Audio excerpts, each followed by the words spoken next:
Movie में use होने वाले साउंड इफेक्ट कैसे रिकॉर्ड होते हैं, ये देख आप हैरान हो जाएंगे। नंबर 1, मूवी में आग की आवाज कुछ ऐसे बनते हैं। नंबर 2, हॉर्स के चलने की आवाज कुछ ऐसे रिकॉर्ड होते हैं।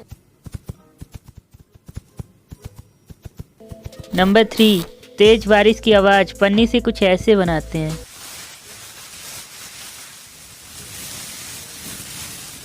नंबर 4, दिल की आवाज मुंह से ऐसे बनता है। नंबर 5, कीचड़ में चलने की आवाज कुछ ऐसे बनता है।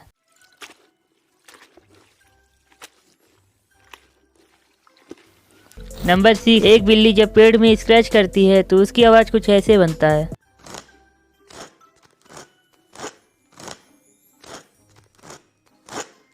नंबर 7, सब्सक्राइब बटन की आवाज कुछ ऐसे सुनाई देती है। यकीन नहीं हो रहा तो खुद ट्राई करके